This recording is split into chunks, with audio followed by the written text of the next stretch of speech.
नमस्कार मित्रांनो, स्वागत आहे तुमचं आपल्या YouTube चॅनलवर। मित्रांनो, घरकुल संदर्भात एक अतिशय महत्त्वपूर्ण अशी अपडेट तुम्ही आता व्हिडिओमध्ये पाहणार आहात।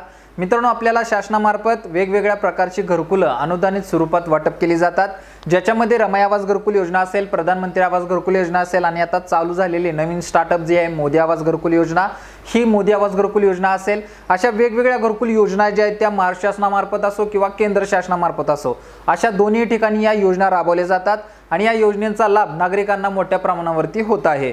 तरी सुद्धा मित्रांनो, अजूनही असे काही भरपूर लाभार्थी आहेत जे या घरकुलांपासून वंचित आहेत, त्यांच्यापर्यंत या योजना पोहोचलेल्या नाहीत। कागदपत्राचा विषय असेल किंवा इतर गोष्टी असतील, याच्यामुळे त्यांना या घरकुलांचा लाभ घेता आलेला नाहीये। तर या चालू घडीला मित्रांनो, चालू वर्षासाठी 2024-25 साठी शासनाकडून घरकुलाचं उद्दिष्ट जे आहे ते ठरवून देण्यात आलेलं आहे। हे उद्दिष्ट मित्रांनो जिल्हा परिषदेंना दिलं जातं आणि त्याच्यानंतर जिल्हा परिषदेकडून पंचायत समितींना आणि पंचायत समितीमधून ग्रामपंचायतींना कळवलं जातं की चालू वर्षासाठी लागणाऱ्या घरकुलांचं उद्दिष्ट एवढं आलेलं आहे, तर तुमच्या गावामधून घरकुलांची प्रकरणं लवकरात लवकर पंचायत समितीला पोच करा। तर याबाबतचं परिपत्रक मित्रांनो आपल्या ग्रामपंचायतींना पाठवलं जातं आणि त्याच्यानंतर आपल्याला घरकुलांच्या प्रोसेस सुरू होतात। घरकुलाची प्रकरणं ग्रामपंचायतीमार्फत मागवली जातात। ही ग्रामपंचायतीमध्ये आलेली घरकुलाची प्रकरणं पंचायत समितीला पुढे पाठवली जातात। तर या पद्धतीची मित्रांनो ही संपूर्ण प्रोसेस असते। चालू वर्षासाठी मित्रांनो हे उद्दिष्ट जे आहे ते आता प्राप्त झालेलं आहे, शासनाकडून उद्दिष्ट देण्यात आलेलं आहे। त्यानुसार आता घरकुलाला मागणी लवकरच सुरुवात केली जाणार आहे।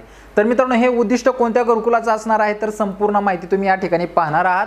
त्याच्यामुळे चॅनलवरती जर नवीन असाल तर चॅनलला सबस्क्राइब करून ठेवा, जेणेकरून अशा ज्या काही महत्त्वपूर्ण अपडेट येत असतात या अपडेट आपल्या चॅनलच्या माध्यमातून तुम्ही घर बसल्या स्वतःच्या मोबाईलवरती सुद्धा पाहू शकता। चला तर मित्रांनो, मी जास्त वेळ न घेता तुम्हाला सविस्तर परिपत्रक पाहायला सुरुवात करूया। त्या ठिकाणी माहिती द्यायला सुरुवात करतो, जेणेकरून तुम्हाला कळेल की चालू वर्षासाठी जे आलेलं उद्दिष्ट आहे, चालू वर्षासाठी घरकुलांसाठी दिलेलं उद्दिष्ट हे किती आहे, कोणत्या तालुक्यासाठी किती देण्यात आलेलं आहे, संपूर्ण माहिती या ठिकाणी आता पाहणार आहात। तर मित्रांनो, या ठिकाणी स्क्रीनवरती मित्रांनो मी आता हे परिपत्रक जे ते ओपन करत आहे, तुम्हाला या ठिकाणी पाहायला मिळेल। तर हे परिपत्रक जे आहे मित्रांनो हे रमाई आवास घरकुल योजनेसंदर्भात असणार आहे आणि सातारा जिल्ह्यामधील हे परिपत्रक आहे। तर हे परिपत्रक मित्रांनो कशा पद्धतीने आहे, किती उद्दिष्ट आहे, संपूर्ण तुम्हाला पाहायला मिळेल।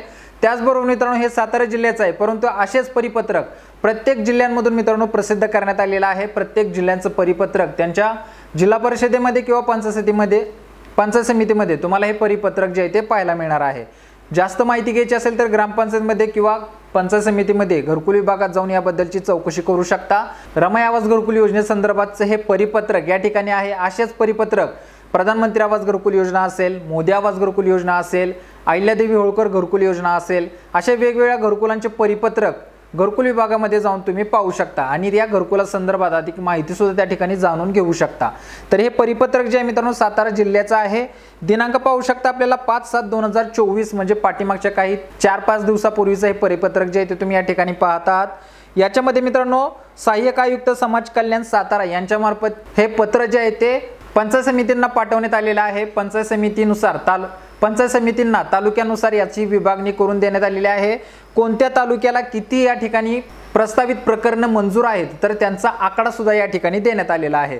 तर हे परिपत्रक जे आहे मित्रांनो रमाई आवास घरकुल योजना ग्रामीण करिता सन 2024-25 या आर्थिक वर्षासाठी उद्दिष्ट माहिती सादर करण्याबाबत। तर हे माहितीपत्रक जे मित्रांनो ग्रामीण भागासाठी आहे, म्हणजेच ग्रामीण भागातील जे लाभार्थी आहेत या लाभार्थ्यांसाठी घरकुलांचं उद्दिष्ट या ठिकाणी शासनामार्फत प्रसिद्ध केलेलं आहे। तर शहरी भागातील जे लाभार्थी असतील यांचे परिपत्रक तुम्हाला येणाऱ्या पुढच्या व्हिडिओमध्ये पाहायला मिळेल। त्यामध्ये तुम्हाला सविस्तर डिटेल मी देण्याचा प्रयत्न करीन, जेणेकरून तुम्हाला घरकुलांचं उद्दिष्ट व्यवस्थितरित्या समजून येईल।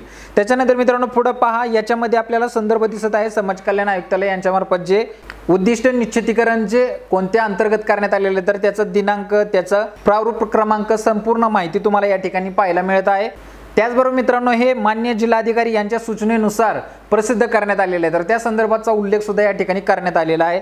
विषय पाहायचा मित्रांनो, खाली आपल्याला त्याची सविस्तर माहिती देण्यात आलेली आहे। उपरोक्त विषयास अनुसरून कळवण्यात येते की रमाई आवास घरकुल योजना ग्रामीण करिता सन 2024-25 या आर्थिक वर्षासाठी गट विकास अधिकारी पंचायत समिती वर्ग सर्व जिल्हा सातारा यांच्याकडून प्राप्त झालेल्या मागणीनुसार सातारा जिल्ह्यासाठी 620 घरकुलांचे उद्दिष्ट प्राप्त व्हावे। तर या ठिकाणी मित्रांनो आपल्याला 620 घरकुलांचं उद्दिष्ट पाहायला मिळत आहे। सातारा जिल्ह्यासाठी हे 620 घरकुलांचं उद्दिष्ट जे आहे ते प्राप्त झालेला आहे। याच्यामध्ये मित्रांनो तालुक्यानुसार जी विभागणी करण्यात आलेली आहे तर ती विभागणी कशी पद्धतीची आहे तर त्याची माहिती मित्रांनो खाली तक्त्याद्वारे देण्यात आलेली आहे। याच्यामध्ये मित्रांनो तालुका पाहू शकता जावली, कराड, खंडाळा, खटाव, कोरेगाव, मामळेश्वर, मान, पाटण, फलटण, सातारा, वाई असे मित्रांनो सातारा जिल्ह्यामधील 11 तालुके जे आहेत या 11 तालुक्यांना जे उद्दिष्ट देण्यात आलेले आहे त्याची विभागणी मित्रांनो पुढे देण्यात आलेली आहे। म्हणजे कोणत्या तालुक्याला किती घरकुल आहेत तर याच्यामध्ये आपल्याला सविस्तर पाहायला मिळत आहे। याच्यामध्ये आकडेवारी सुद्धा देण्यात आलेली आहे। हे उद्दिष्ट मित्रांनो या ठिकाणी मी सांगू इच्छितो की जर एखाद्या तालुक्याचं उद्दिष्ट पूर्ण होत नसेल तर उरलेली जी घरकुलं आहेत ही घरकुलं इतर तालुक्यांना डिवाइड केली जातात। म्हणजे इतर तालुक्यांमध्ये ही घरकुलं जातात आणि तेथील जे जास्त लाभार्थी असतील या लाभार्थ्यांना हे घरकुल शासनामार्फत दिलं जातं। त्याच्यामुळे मित्रांनो प्रयत्न करा की आपल्या तालुक्यातील हे घरकुलांचं उद्दिष्ट जे आहे हे पूर्ण व्हावं।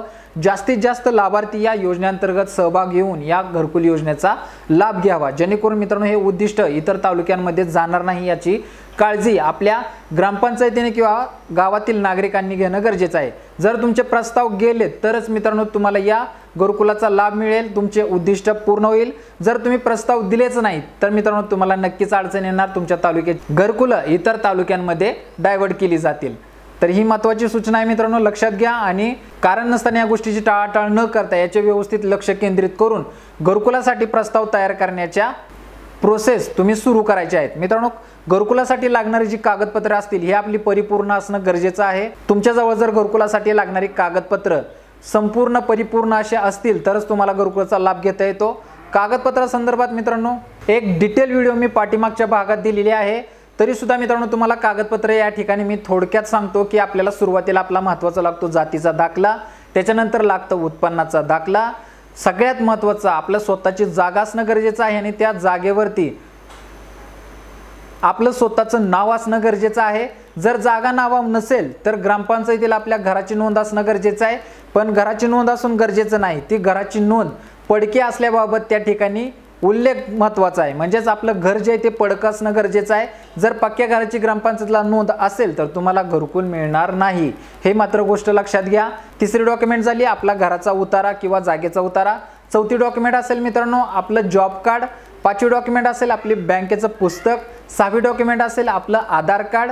सातवी डॉक्युमेंट असेल आपलं रेशन कार्ड। आणि त्याच्यानंतर सगळ्यात शेवटचा आणि महत्त्वपूर्ण विषय म्हणजे आपल्या ग्रामपंचायतीचा ठराव।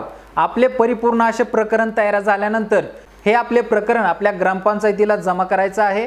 ग्रामपंचायतीला जमा केल्यानंतर ते प्रकरणाची पडताळणी केली जाईल, कागदपत्राची संपूर्ण पडताळणी केली जाईल आणि त्याच्यानंतर पुढची जी ग्रामसभा येईल, तुमची कोणतीही मासिक सभा असेल याच्यामध्ये तुमच्या प्रकरणाला मंजुरी दिली जाईल। म्हणजेच तुमचं त्या ठिकाणी कागदपत्र पडताळणी करून ते व्यवस्थित आहेत का बघून तुम्हाला ग्रामसभेचा ठराव या प्रकरणासाठी दिला जातो।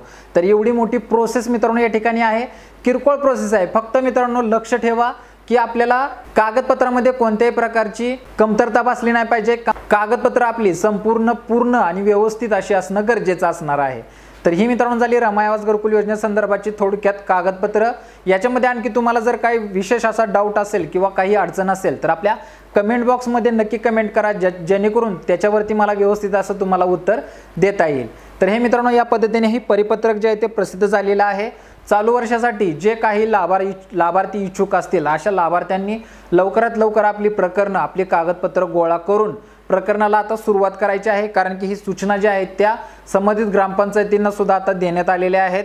पंचायत समितीमध्ये आल्यामुळे या सूचना लवकरच आपल्या ग्रामसेवकांपर्यंत पोहोचतील आणि त्याच्यानंतर या प्रकरणाला प्रोसेस सुरुवात होईल। त्याच्या अगोदर आपली कागदपत्र व्यवस्थित करून प्रकरण तयार करून ठेवा, जेणेकरून आपल्याला कोणत्याही प्रकारची अडचण येणार नाही। तर चालू घडील अतिशय महत्त्वाची अपडेट होती, तुमच्यापर्यंत पोहोचवणं गरजेचं होतं। रमाई आवास घरकुल योजनेसंदर्भात सविस्तर अशा अपडेट आपण या ठिकाणी पाहिल्या। अशाच मित्रांनो ज्या वेगवेगळ्या घरकुल योजनेच्या अपडेट आहेत म्हणजे रमाई सोडून प्रधानमंत्री असेल, मोदी असेल, अहिल्यादेवी असेल, तर अशा घरकुलांच्या सुद्धा अपडेट तुम्हाला आपल्या चॅनलवरती पाहायला मिळतील। त्याच्यामुळे चॅनलला महत्त्वाचं सबस्क्राइब करून ठेवा। लवकरच यांची सुद्धा उद्दिष्ट तुम्हाला आपल्या चॅनलवरती पाहायला मिळतील, जेणेकरून तुम्ही सुद्धा या घरकुलांचा लाभ घेऊन या योजनेअंतर्गत सहभाग व्हाल। तर आजच्यासाठी एवढंच, भेटू पुढच्या व्हिडिओमध्ये नवीन अपडेटसह नवीन योजनेसह। तोपर्यंत धन्यवाद।